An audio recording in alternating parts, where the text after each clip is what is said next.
이렇게 훈훈하고 좋은 자리에 불러주셔서 너무 감사드립니다.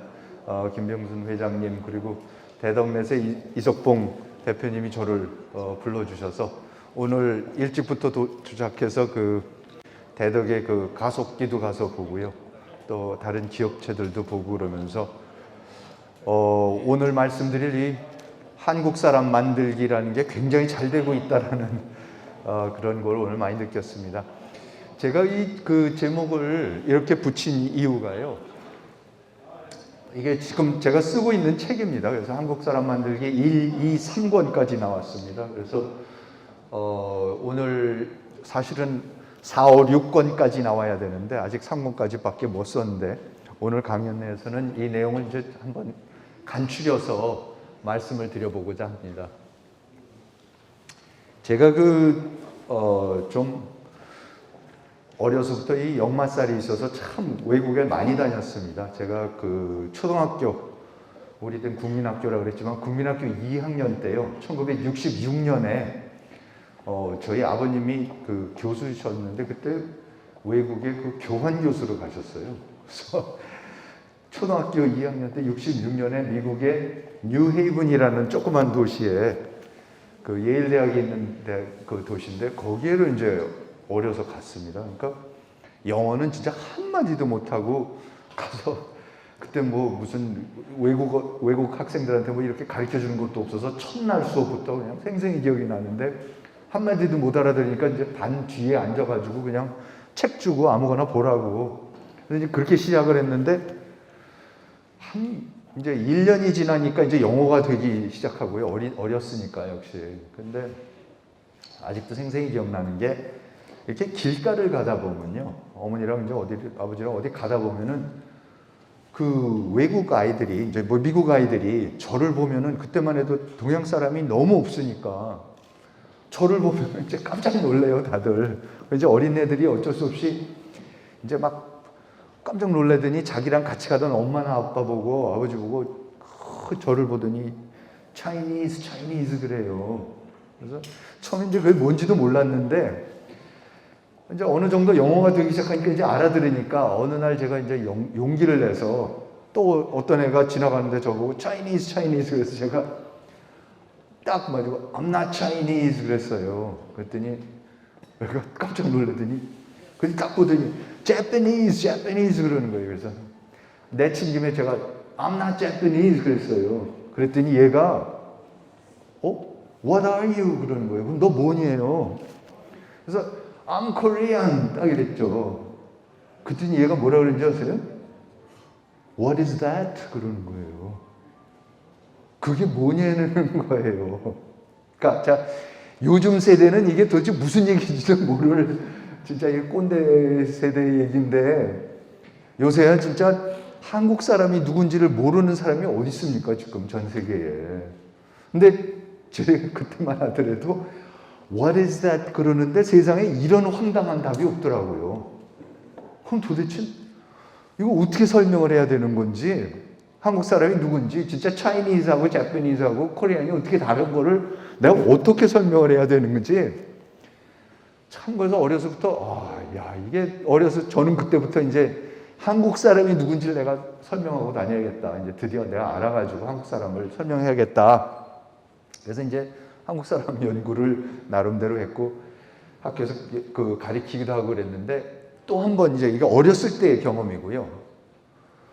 그 다음에 이제 그 대학교 이제 한국에 귀국해서 나중에 이제 저 연대에서 가리키다가 언제 한번 99년인가 2000년에 미국에 무슨 학회가 있어서 갔었어요. 그래서 학회에 갔더니 조지타운 대학에서 하는 학회였는데 뭐 한국학 뭐 이런 학회여서 이제 발제들을 하고 그랬는데 그 중에 미국 교수 한 사람이 발제를 하는데 한국에서 한국말도 잘하고 한국학을 하니까 굉장히 한국에서 오래 살았던 사람이고 한국말을 잘하고 그래요. 그런데 이 사람이 발제를 하면서 저랑 있었던 한국 사람들 보고 뭐라 그러냐면은 당신들 그거 아느냐. 영어에는 코리안이라는 단어가 있는데 그래서 코리안 그러면은 남한에 한국에 살면은 사우스 코리안, 북한에 살면 노스 코리안, 뭐 미국에 살면 코리안 아메리칸, 일본에 살면 코리안 자파니즈, 그래서 코리안이라고 그러면 다 아는데 한국말에는 코리안에 상응하는 단어가 없대요. 그래서 그게 무슨 소리냐고 내가 그랬더니, 야, 한국 사는 사람들은 자기네를 한국 사람이라, 남한에 사는 사람들은 자기네 한국 사람이라고 그러고, 북한에 사는 사람은 자기는 조선 사람이라고 그러고, 중국에 사는 사람들은 조선족이라고 그러고, 중앙아시아 살면은 고려인이라고 그러고, 미국에 살면은 교포래, 재미교포고, 일본에 살면은 제일교포인데, 재미교포나 제일교포에는 주어가 없대요. 누가 산다는 얘기도 없대. 그냥 미국 사는 사람, 그러니까 재미교포 그러면 미국 사는 사람이지 어떤 사람들이 미국 산다는 얘기가 없어요. 그러니까 재미화교, 그렇죠? 제1화교 그러면 중국계 사람들이 미국 사는 사람들을 재미화교라 그러는데 재미교포 그러면 아무나 그냥 가서 하는 사람이, 그러니까 주어도 없대요. 그러면서 근데 왜 이 사람들이 다 같은 사람이에요? 영어로는 코리안이라고 그래서 맞는데 한국말로는 왜 이게 다 같은 사람이에요? 호칭이 완전히 다른데 서로가. 그래서 제가 이제 그때 한번 또 쇼크를 먹었죠. 그러니까 어렸을 때는 한국 사람이 뭐냐를 모르는 데서 이제 한번 쇼크를 먹고, 그 다음엔 그러고 보니 한국 사람이 열심히 연구를 한다고 생각했는데, 야, 이게 왜 한국 사람은 뭐가 공통점이냐 그러는 거예요. 그래서 제가 이제 여기 써놓은 대로 한국 사람, 조선 사람, 재미교포, 조선족, 제일교포, 고려인인데 이 사람들이 왜 같은 사람이냐 그러는데 참 할 말이 없더라고요. 그래서 제가 다시 연구를 시작하기 시작했어요. 그래서 제가 찾아보니까 그거 아세요? 한국 사람이라는 말 자체가 제가 찾아본 바로는 공식적으로 어떤 매체 같은 데에서 한국 사람을 한국 사람이라고 부르기 시작한 최초의 기록이 제가 찾은 거는 1962년 9월 22일입니다. 그전에는 한국 사람이라고 안 그랬어요. 우선 조선 사람이라고 제일 많이 그랬고, 일본 사람들도 일제시대에 우리 조선징이라고 했었죠. 조선인. 그렇죠? 그리고 그 안중근 의사도 대한국인이었었잖아요. 그러니까 대한국 군인. 그럼 왜 대한국 군인이냐면은 대한제국이 1897년에 만들어졌지 않습니까? 그러니까 조선이 없어지고, 그러니까 조선 사람이 아니고 대한제국이 생겼으니까 그다음부터 이제 대한제국인이 된 거죠. 그래서 나라가 그렇게 생겼으니까. 근데 한국 사람이란 말은 굉장히 최근부터 부르기 시작한 겁니다. 그러니까 한국 사람이란 말 자체도 없었고, 그러니까 지금 이게 굉장히, 저는 한국 사람이라는 사람은 이제 한 60년밖에 안 된 사람이구나. 이 인간형이라는 게. 이게 도대체 근데 어떻게 만들어지기 시작한 거고, 왜 만들어지기 시작했고, 지금 어디까지 만들어지고 있는가. 저는 완전히 미완성의 인간형이라고 생각을 하고요. 그리고 한국말을 하고 특히 우리가 쓰고 있는 이 한글이라는 거 여러분 생각해 보세요. 한글이라는 거를 우리가 국어로 쓰기 시작하고 70년밖에 안 됐습니다. 그리고 한글에는요, 고전이 하나도 없습니다. 그렇지 않습니까? 200년, 예를 들어서 영어는 셰익스피어가 있고, 500년 전, 불어에는 루소가 있고, 그렇죠? 독일어에는 괴테가 있고, 그런데 우리 한국말에는 뭐가 있습니까? 아무것도 없습니다. 제일 오래된 고전이 뭐예요? 춘원의 무정. 이런 거죠. 순한글로 된 소설이.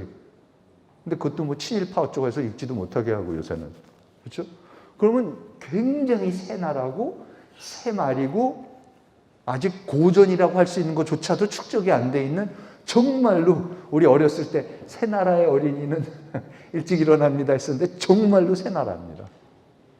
우리가 이거를 굉장히 명확하게 인식을 해야 돼요. 자꾸 반만년 역사하고 굉장히 오래된 사람들이라고 생각하는데, 제가 봤을 때는 굉장히 새로운 사람들이고, 그 새 사람들이 왜 만들어지겠는가를 이제 제가 추적을 하는 겁니다. 그래서 한번 이렇게 생각해 보세요. 우리가 한국 사람이 언어, 풍습, 이념, 종교, 인종, 한국 사람이 이 중에 뭐를 갖고 공통적인 게 있느냐? 언어요? 언어는 요새 이거 비정상회담이라는 유명한 프로였는데 외국 사람들이 한국 사람 뺨치게 잘합니다. 이제는 한국말만 잘해갖고 무슨 한국 사람 아닙니다. 그렇죠? 그리고 뭐 교포 2세 3세 되면 한국말 하나도 못해요. 언어는 아닙니다. 풍습이요. 여러분 결혼식 요새 보고 있으면은 이게 어느 나라 결혼식인지 잘 모릅니다. 그죠? 우리 전통 결혼식은 전혀 아니고요. 그리고 이 정체성의 혼란이 대표적으로 나타나는 게 결혼식을 서양식으로 하고 나서는 꼭 결혼식장마다 패백식이 또 있어요. 그래서 또 들어가서 옷 갈아입고 또 한 번 또 해요. 전통식으로 해야만 돼요. 소위 말하는 전통식. 장례식이요. 요새 전부 다 병원 영안실 가서 하는데 그런 거 한 지 얼마 안 됩니다, 지금. 20년이나 됐나요? 그렇죠? 그전에는 뭐 아파트 살 때는 아파트 그 주차장에서도 하고 뭐 그랬었던 기억도 나고 그러는데. 그러니까 옛날식으로 상례하는데 이제 거의 없습니다. 그럼 한국 사람의 공통점이 풍습이냐? 풍습 없습니다, 우리. 전혀 공통의 풍습 없습니다. 이념이요? 뭐 이념은 남북으로 갈라졌고 동서로 갈라졌고 갈라질 대로 정말로 많이 갈라졌습니다. 이거 같은 나라 사람인가 생각할 정도로 서로가 이념이 다릅니다. 종교요. 여러분 생각해 보세요. 종교는요. 이 세상에서 미국이라는 이 이민의 나라 빼놓고 우리나라 같이 종교가 다양한 나라가 아무 데도 없습니다. 중국도 안 그렇고 일본도 안 그렇고 월남이면 불교고 프랑스면 카톨릭이고 독일이면 반반이고 영국이면 성공회고 스코틀랜드면 장로회고 그렇죠? 남미는 카톨릭이고 중동이면 이슬람이고 인도면 힌두교고 파키스탄이면 이슬람이고 근데 우리는 어떻게 됩니까? 완전히 박람회입니다. 개신교, 뭐 불교, 천주교, 원불교, 유교 근데 정말 놀랍게 달라요. 이런 경우가 없습니다, 진짜. 근데 더 재밌는 게요. 이 중에서 서양 종교인 카톨릭하고 개신교가 이렇게 많은 나라가 없습니다. 그렇죠? 놀랍습니다. 지금 일본에는 1%, 카톨릭, 개신교 다 합쳐서 1%가 안 됩니다. 그냥 아마 필리핀만이 카톨릭이죠. 그건 이제 400년 동안 스페인에 식민지를 했으니까. 아무튼 근데 이렇게 다양한 나라 전혀 없습니다. 놀랍게 다양합니다. 진짜 종교. 인종이요. 우리 다 단일 민족 이런 얘기하기 좋아하는데 한국의 성씨가 제가 조사했을 때 1985년에 275개가 있었습니다. 근데 그 중에서요. 그 당시에도 지금 족보상으로도 이 136개 성씨가 귀화 외국인이 시조예요. 왜냐하면 전부 다 한나라 때 무슨 나라 때 중국에서 왔어야지 좋은 걸로 돼 있었어요. 그래서 진짜 그랬는지 안 그랬는지 몰라도 족보상 보면은 대부분이 귀화 성씨입니다. 절반이 귀화 성씨. 그러니까 이미 다민족 국가였습니다. 다문화 국가였었습니다.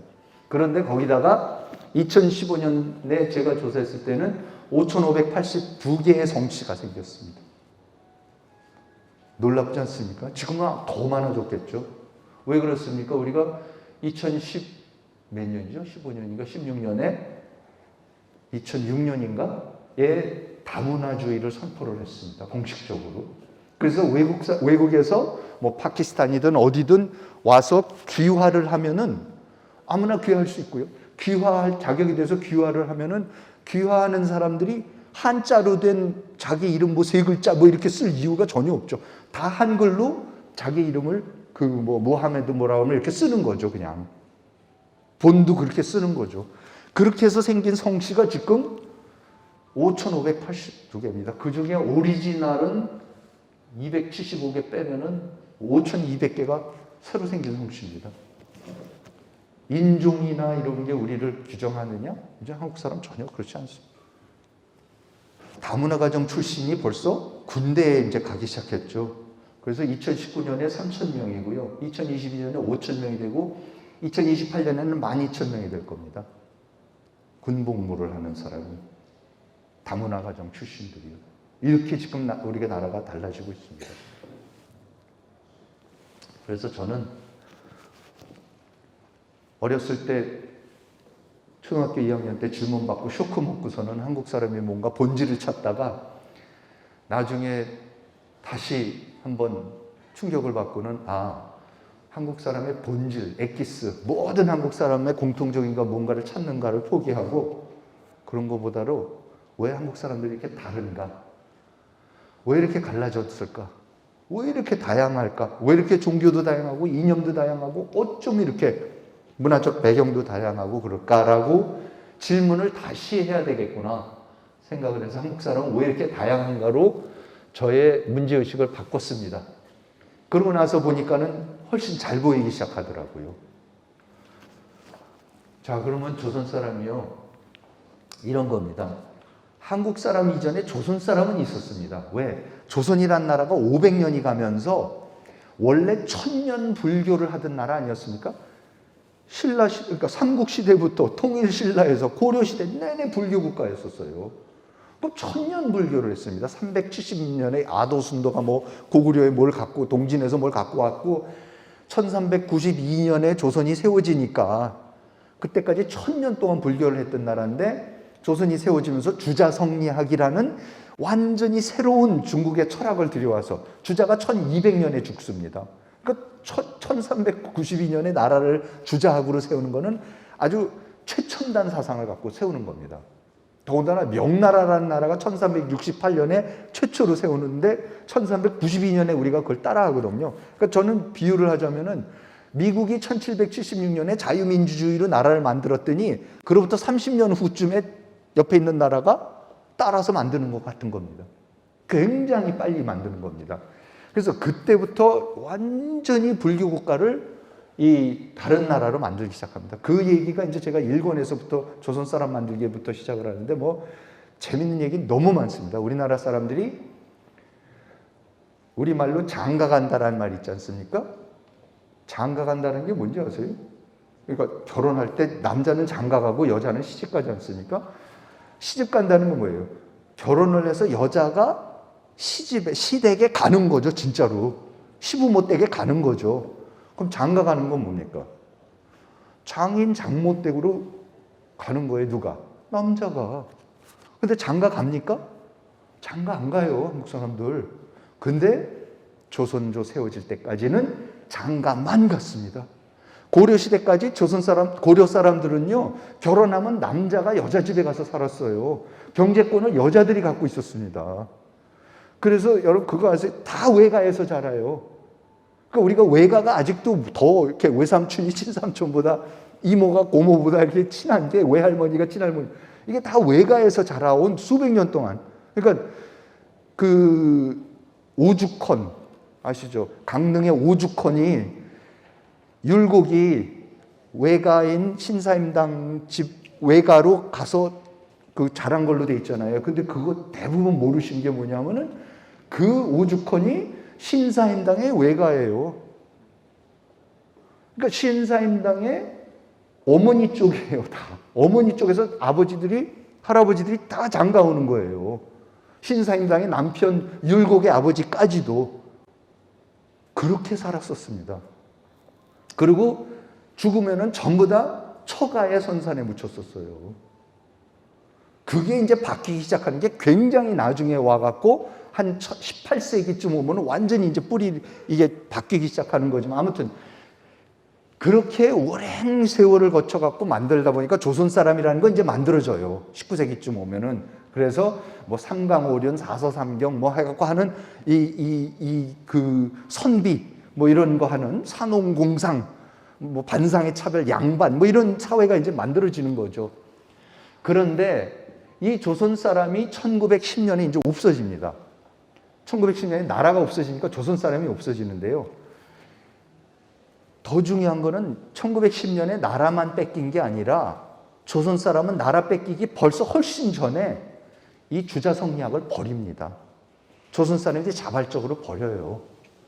그래서 대표적인 게 1780년에 이승훈이 북경의 연행사로 쫓아가고 거기에 남천주교당에 가갖고 그라몽주교라는 사람한테 나타나서 영세를 해달라고 그래갖고 깜짝 놀라서 그쪽 사람들이 선교사도 안 보냈는데 그래서 세례를 받고 와서 카톨릭이 생기는 거 아닙니까? 천주교가.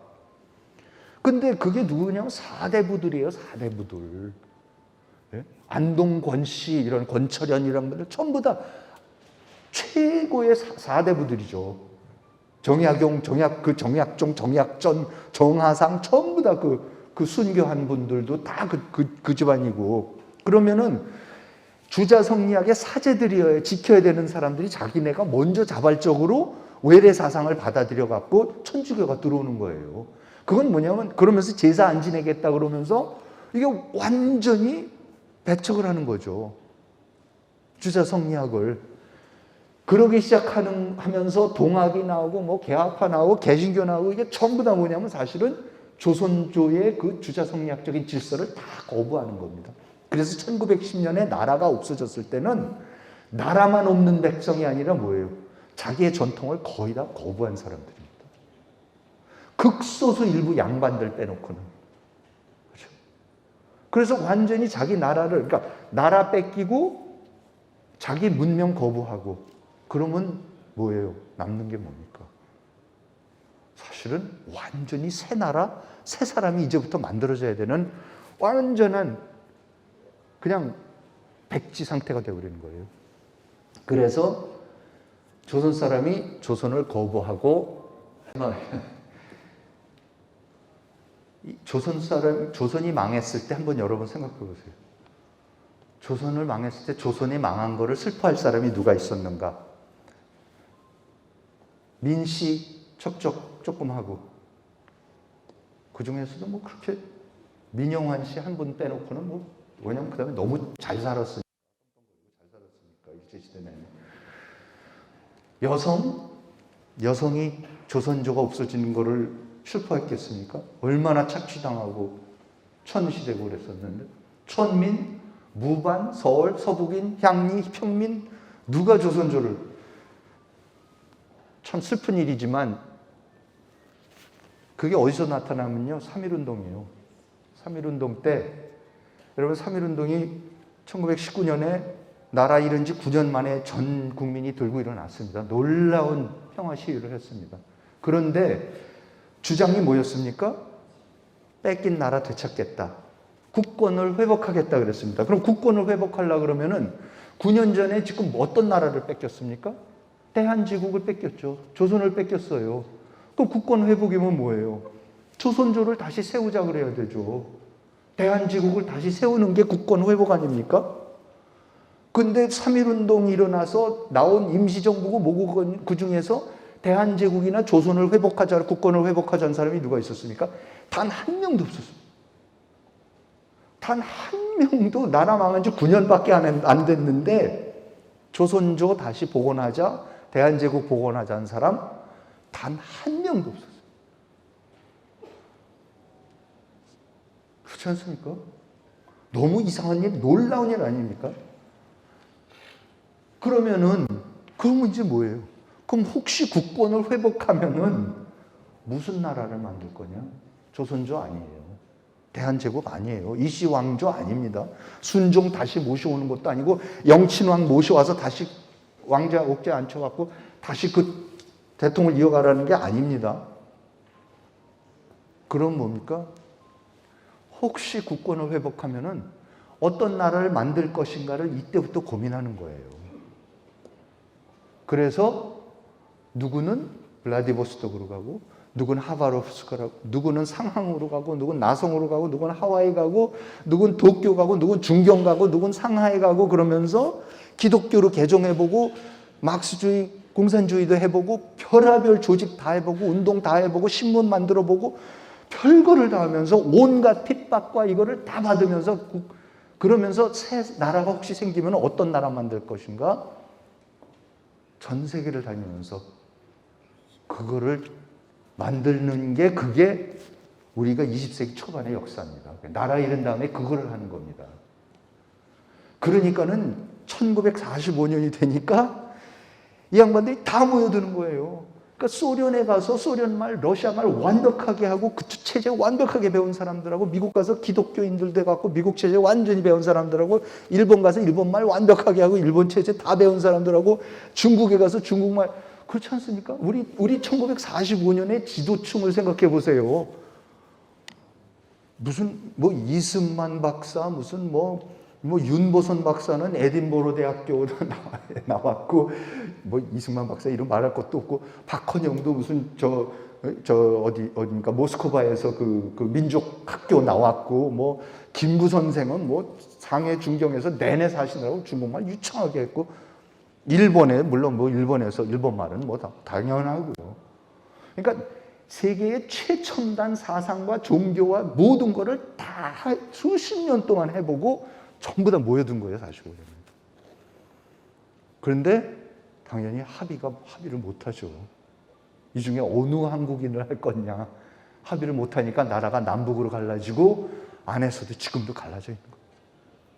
아직도 어떤 게 진짜 한국인이어야만 될까에 대해서 합의가 지금 안 일어나고, 어떤 체제, 어떤 이념, 어떤 철학, 어떤 종교를 갖고 있는 나라여야지 되는지에 대해서 우리가 사실 합의가 제대로 지금 안 일어나고 있는 겁니다. 그래서 그 과정에서 은자의 나라라고까지 불렸던, 도대체 꼼짝도 안 하고 500년 동안 아무 데도 안 나가고, 나가봐야 연행사로 잠깐 북경 몇 명 갔다 오는 거 빼놓고는 완전히 쇠곡하고 있던 나라가 갑자기 전 세계에 너무 많이 나가 있어서 코리안 디아스포라라는 말이 나올 정도로 이제 전 세계로 흩어져 있습니다.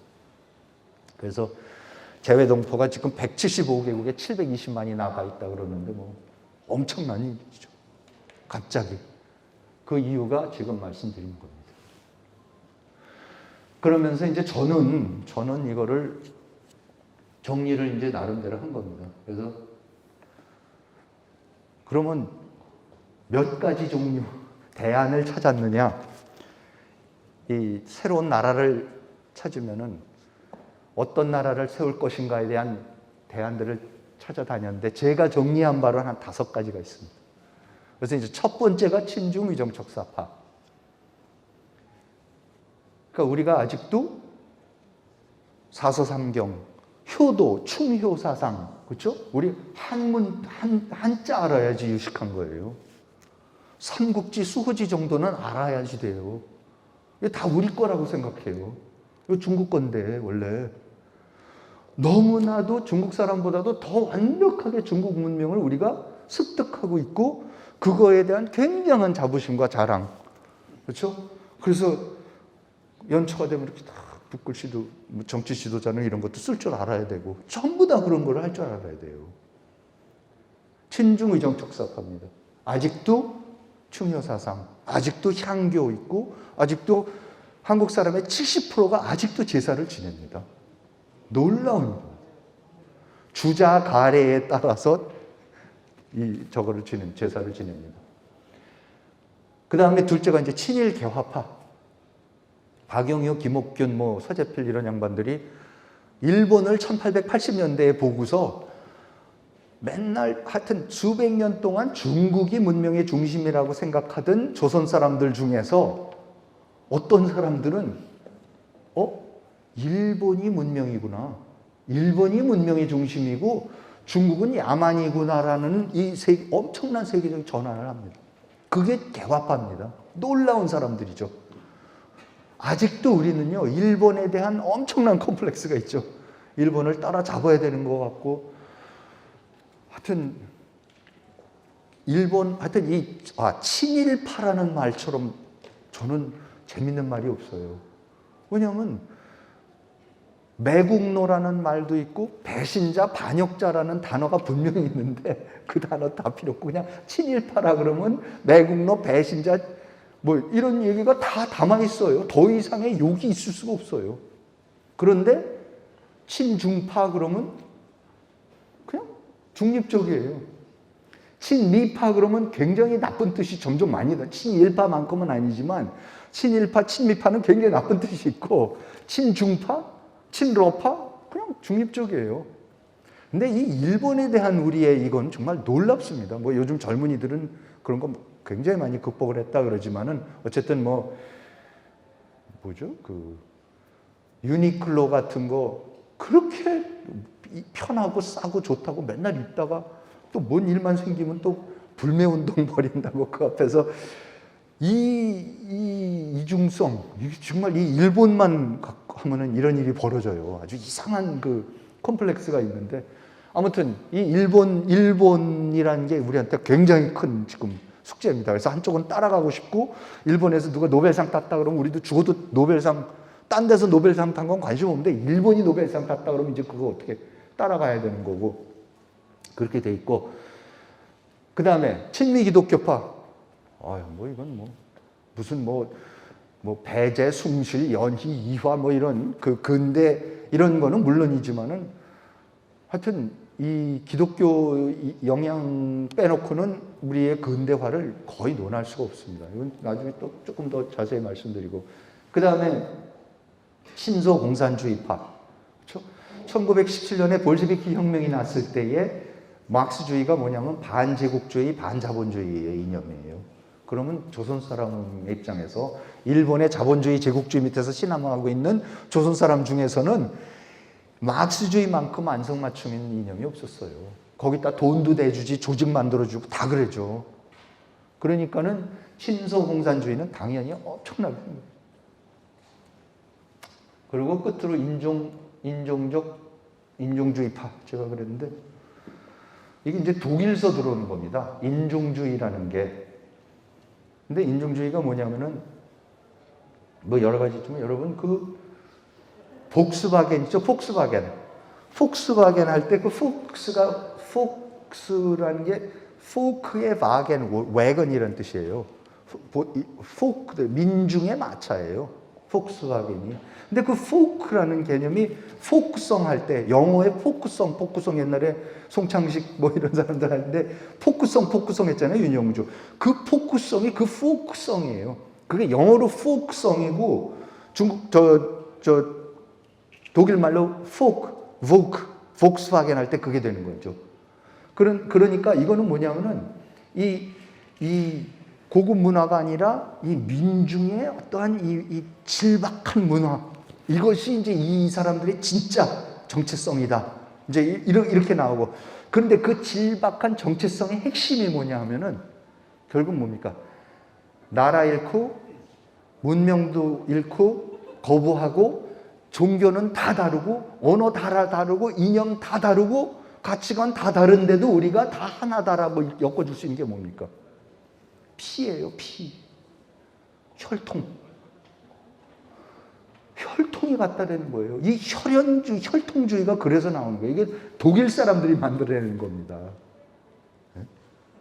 그래서 이 혈통주의가 나와서 한국 사람들은 아직도 놀라운 순혈주의, 한국 사람들이 많이 갖고 있는 이 지독한 순혈주의. 북한에서도 백두 혈통, 맨날 혈통 갖고 그래, 거기 걔네들까지도. 그리고 강아지들도 맨날 우린 순혈 강아지여야지 되고, 무슨 순종이어야지 되고, 무슨 잡종이면 안 되고, 이런 지독한 순혈주의가 이게 도대체 어디서 오는 거냐? 이게 독일에서 건너오는 이 민족주의죠. 그러니까 다 다른데 피만은 같으면 된다라는 이 지독한 그 민족주의, 순혈주의가 이제 또 들어오는 겁니다. 이런 5가지 종류가 지금 우리 속에 다 있습니다. 어떤 한 사람 안에 하나만 있는 게 아니라, 제가 봤을 때는 이제 초기에는 다 굉장히 짙은 색채로 들어왔지만, 오래 시간이 가면 갈수록 한 사람 속에 비율이 다르지만 다 들어있는 것 같아요. 조금씩. 그러니까 우리가 예를 들어서 제가 맨날 예를 드는 게 저거예요. 농촌 전원일기. 우리나라에서 제일 농란했던 전원일기 같은 거. 이렇게 뭔가 돈이 많지도 않고, 그렇죠? 그렇지만 그냥 고향에서 대가족 이루어서 다 3대가 4대가 같이 살면서 이웃들하고 투닥투닥 티격태격 집안 식구들 하다가 다시 화해하고, 그러면서 이렇게 부자가 되는 것도 아니고, 그러면서 그냥 이렇게 살아가는 어떠한 그 모습, 그거를 굉장히 이상적으로 생각하는, 모든 걸 나누고. 근데 지금 어떻게 됩니까? 한국 사회는 완전히 자본주의 산업사회, 대도시, 엄청난 지금 최고의 과학기술 강국, 이걸로 나가고 있고요. 그런데 아직도 그런 거에 대한 애틋한 향수, 지독한 향수가 지금도 남아있고 하는 게 또 그게 우리. 근데 이런 거를 보고 있으면은 이거는 의정척사 옛날식 그러한 그 유교적 공동체에 대한 어떠한 거. 그 다음에 약간 좌파적인 이렇게 재산, 사유재산 이런 거 별로 그렇게 좋은 거 아니고 부자 되는 거 그렇게 좋은 거 아니고 뭔가 부자가 되면 뭔가 타락하는 것 같고 뭐 하여튼 이런 막연한 생각들 이런 게 이제 합쳐서 있는 거. 이런 거 굉장히 우리가 공유합니다. 그렇죠? 그럼 축구 시합하면은 일본은 죽어도 이겨야 되겠고 뭐 이런 거 다 갖고 있는 거고 우리가 한국 사람들이. 그러니까 다양한 형태로 다양한 비율로 갖고 있지만은 우리가 다 이런 모습들이 지금 우리 속에 있고 이것이 지금 정리가 안 돼 갖고 우리가 지금 싸우고 있다. 그러니까 저는 이런 그러니까 우리가 어떻게 해서 한국 사람이 지금 이렇게 다섯 가지가 아직도 완전히 정리가 안 된 채, 안 된 정도가 아니라 서로가 이렇게 다르다는 것조차도 잘 모르고 있습니다, 지금. 얼마나 다른지를 지금 모르고 있습니다. 그리고 얼마나 우리가 변해오고 있는지도 잘 모르고 있고, 마치 어떤 그 중에 하나, 우리 굉장히 전통적인 사회인 걸로 착각하고 그러는데 전혀 그렇지 않습니다. 그렇습니다. 친미 기독교파에 대해서요, 우리가 이런 거예요. 우리가 전혀 모르고 있는데, 그러니까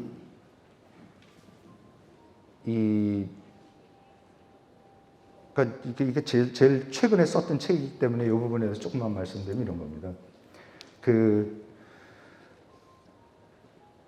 선교사들이 들어와가지고요, 외국 선교사들이 이제 들어와가지고 여러 가지 일들을 하는데, 우리 사회에서 지금 너무나 당연시되고 있는 것들이지만 그 당시에 그 사람들이 왔을 때는 전혀 아니었던 것들이 이제 대표적인 게 이런 거예요. 메리 스크랜튼 여사가 이화 여전, 그러니까 이화 학당을 만들잖아요. 나중에 이화대학이 되는 그걸 만들었을 때 최초로 1886년인가 이화 학당에서 이제 학생들을 세례를 줘요. 그래서 세례를 주는 날이 돼가지고 세례를 주려고 그래서 이제 드디어 자 그러면 그러니까 세례할 때 이름이 있어야 되니까 그럼 이름이 뭐냐? 그랬더니 다 이름이 무슨 애기씨, 무슨 천안백 이렇다는 거예요, 전부 다. 그럼 아니 이름 없냐고. 그때 이름 없대요.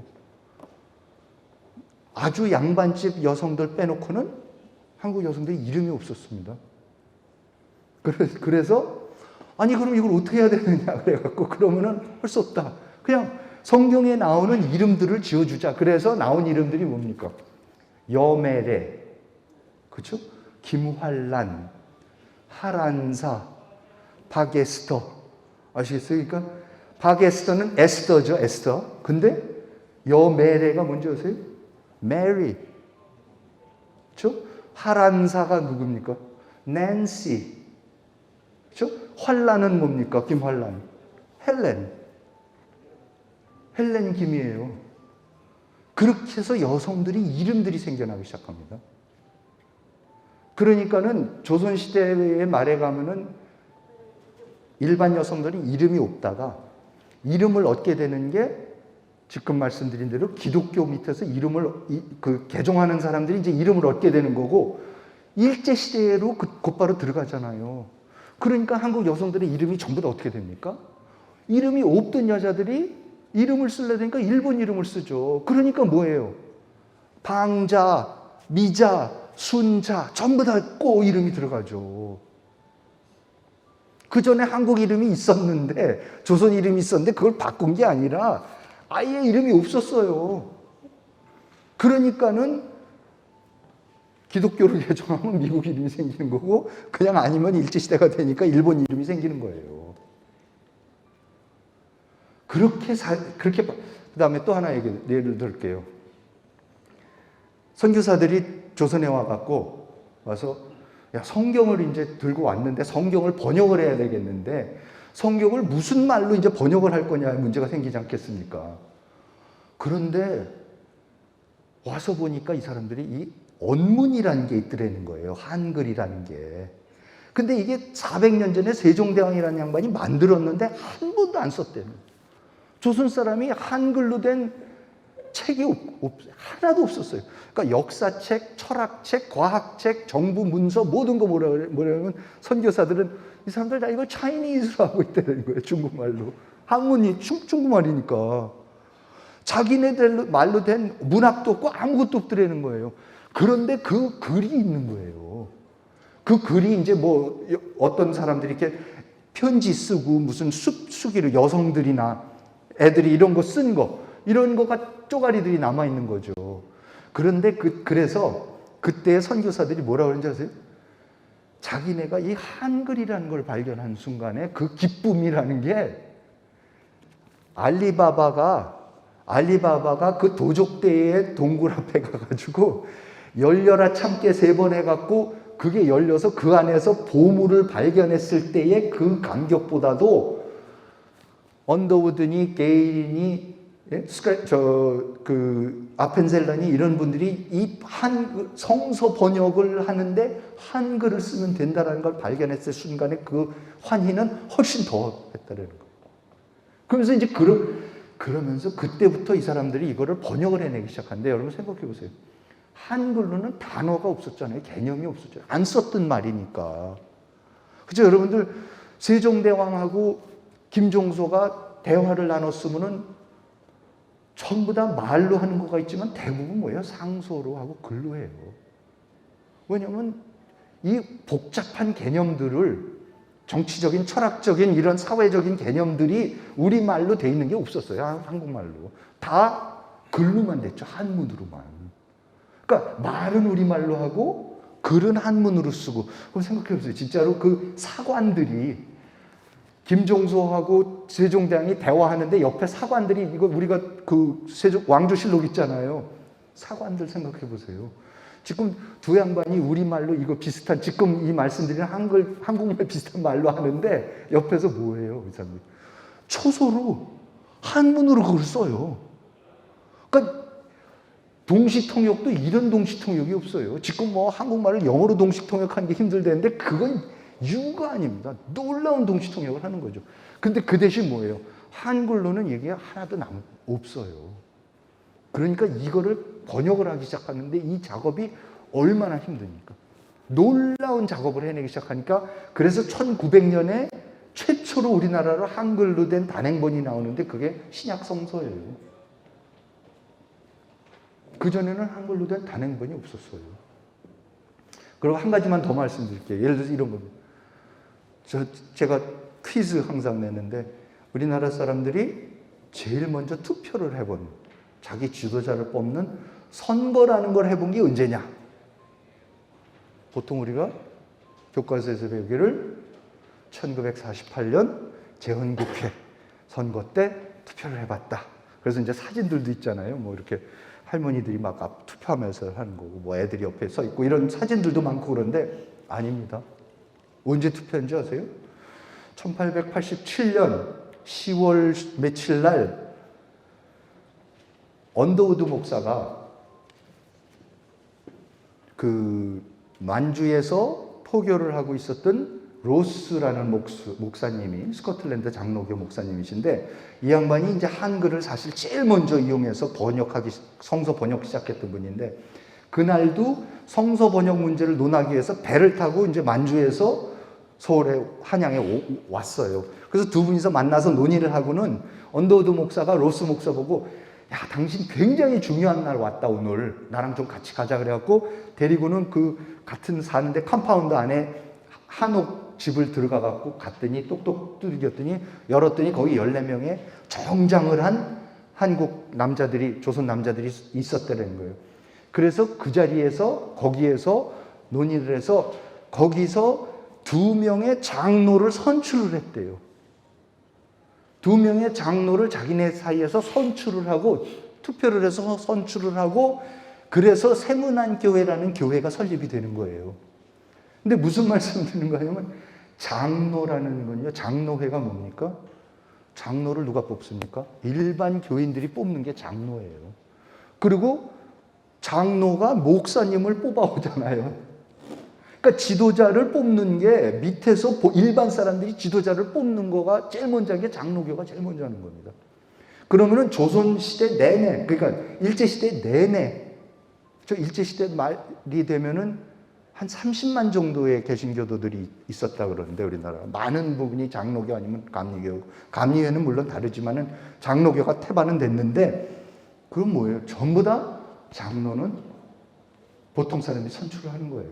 그래서 저희 할아버님이 연동교회, 연지동교회 연동교회 2대 목사님이셨어요. 1대 목사님이 게일 목사라고 서양 분이 했던 건데 2대 목사님이셨는데 그때 증조 할아버지 때부터 저희는 사실. 근데 증조 할아버지가 그때 다니실 때에 그 할아버님하고 그러니까 그 부자지간에 이제 같이 그 교회를 나가셨는데 무슨 일이 있었냐면은 장로를 뽑는데 또 천출이 되는 거예요. 장로를 뽑기만 하면 천출이. 왜냐하면 천민들이 훨씬 더 많아요. 그 당시에 19세기 말에 교회에 다니는 교인들은 대부분 양반집에서는 못 가죠. 제사를 안 지낸다는 못 지낸다는데. 그 전부 다 천출들만 가는 거예요. 천민들이 그렇게 많았어요. 그래서 거기서 저희 증조 할아버지랑 몇 분이 이거는 도저히 안 되겠다 그래갖고 소위 양반이랍시고 나오셨어요. 그래서 승동교회를 만드세요 따로. 그런데 우리 할아버님이 대단하신 게 할아버님은 안 나가셨어요. 남으셨어요. 그렇게 해야 되는 게 맞다고. 그러니까 여러분 생각해 보세요. 1인 1표. 그렇죠? 천출이든 뭐든 그냥 무조건 1표예요. 여자든 남자든 한 사람 한 표. 그걸로 결판을 내버리는 거예요. 아무리 양반이라도 10표 갖는 것도 아니고 이런 거를 완전히 거기서부터 훈련을 시키는 거죠. 그러니까 제가 말씀드린 게 무슨 뭐 특정 종교를 저기 하려는 게 아니라 이렇게 우리 사회가 이런 식으로 변해가는 겁니다. 놀랍게 변해가는 거예요, 밑으로부터. 그러니까 이런 변화가 밑으로부터 있고, 그 다음에 이제 뭐 그러니까 이승만 나중에 서재필, 윤치호 이런 양반들이 미국에 또 쫓겨가서 미국에서 또 십몇 년씩 살면서 거기서 더 배운 거가 돌아와갖고 독립협회가 만들어져가지고 그때에 배제를 나온 이승만이라는 젊은 청년이 연설을 기가 막히게 하고 토론을 기가 막히게 하고 뭐 이래갖고 뭐 독립협회가 만들어지고 이러면서 세상이 밑으로부터 엄청나게 바뀝니다. 그러니까 아까 제가 말씀드렸던 조선 말쯤이 되면요. 조선 사회가 엄청 바뀝니다. 그리고 일제시대를 통해가지고 결정적으로 이제 뭐 아예 제도적으로도 물론 바뀌지만은 그리고 다시 모여들어가지고 우리가 지금 이런 나라를 좀 만들어가고 있습니다. 그러니까 저는 어려서부터 그런 생각 참 많이 들었어요. 저는 이제 요즘 크리스마스도 때고 그래서 저는 말씀드린 대로 집안이 증조 할아버지 때부터, 그러니까 저희 양반이 아니었죠. 그러니까 할아버지가 증조 할아버지가 무반이셨다니까. 그러니까 완전히 이제 그 진짜 쌍놈이죠. 뭐 제사도 안 지내고 저는 제사를 지내본 적이 없는데 맨날 교회 다니고 그러니까 크리스마스 되면은 뭐 당연히 크리스마스 캐롤 나오고 어쩌고 하는데 생각해보면 제 친구들 중에는 교회 근처에도 가본 적이 없고 집에서 제사만 지냈거나 불교 절에만 다녔거나 친구들이 너무 많았어요. 그럼 저 친구들은 도대체 이거를 어떻게 소화를 하는 건가? 정서적으로도 달라요. 굉장히 다릅니다. 한국 사람들이. 이렇게 다양한 사람들이 지금 모아 있는 겁니다. 저는 어떻게 보면 한국의 역동성이요. 너무 다른 사람들이 충돌해서 일어나는 건가 아닌가 생각이 들어요. 일본 사람들 같이 굉장히 그러니까 공통점이 많고 이렇게 하면 이렇게 하자는 게 딱딱딱딱딱 정리가 돼 있는 사람들하고 우리 같이 저 사람 왜 저래?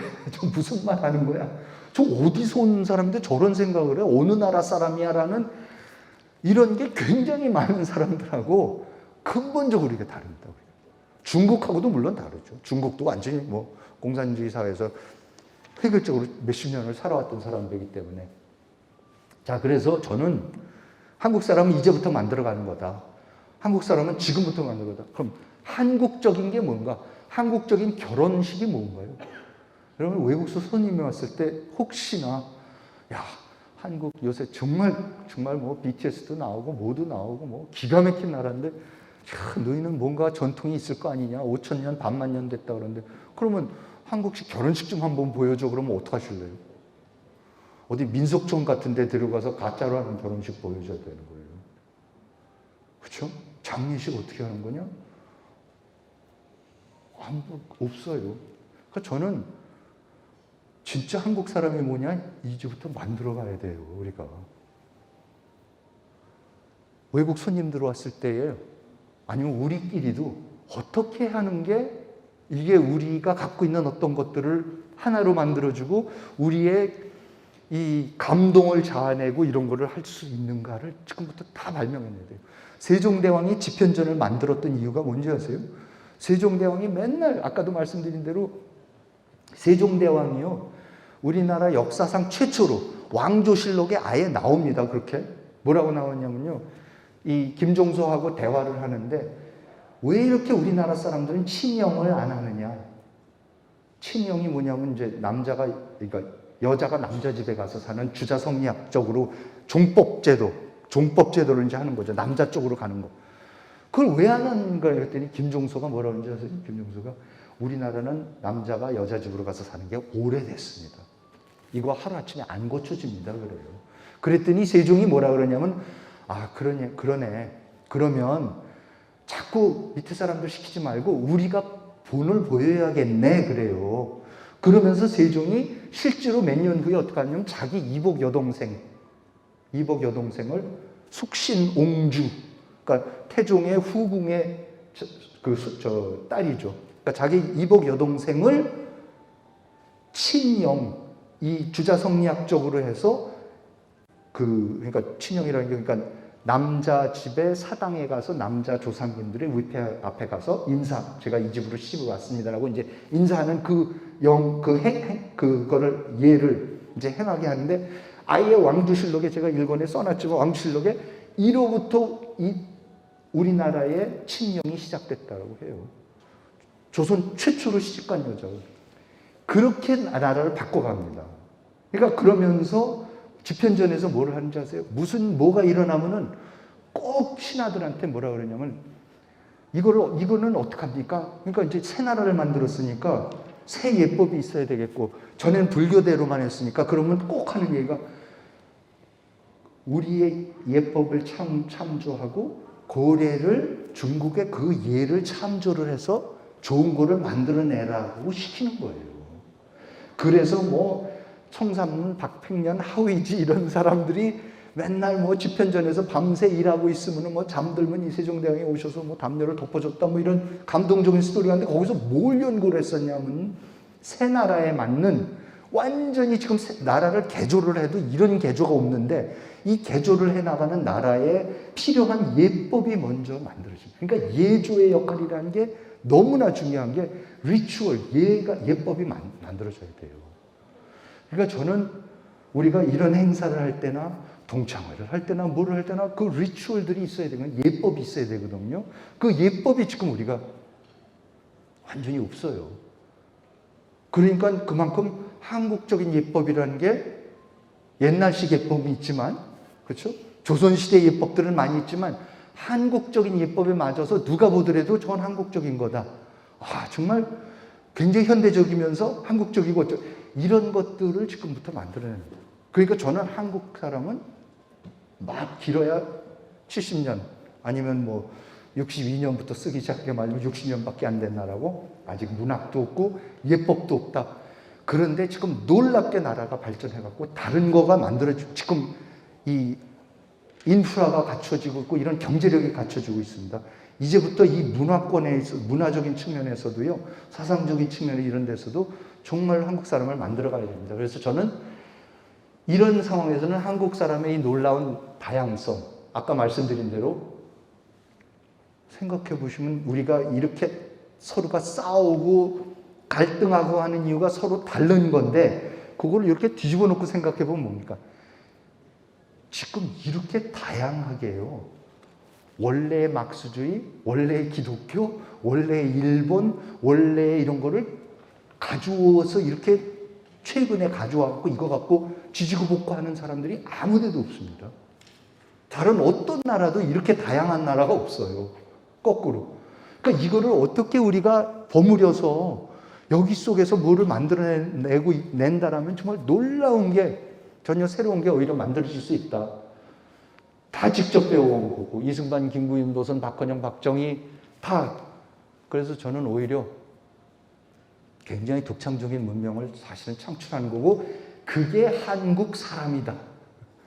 아직 만들어지지 않은 한국 사람이다 라고 저는 생각을 합니다. 그래서 한국 사람 만들기는 진행 중이고, 그렇지만 상당히 전반적으로는 긍정적인 방향으로 가는데, 우리가 뭐가 다른가만 서로가 정확하게 인식을 하고, 이거를 어떻게 극복해 나가는가, 차이를 어떻게 인정할 것인가, 어떻게 상호 이해할 것인가, 이런 거를 통해 갖고 새로운 사람을 만들어가는 각오로, 생각으로 하면은 정말 멋진 한국 사람이 만들어질 것이고 한국이 만들어질 것이라고 생각을 합니다.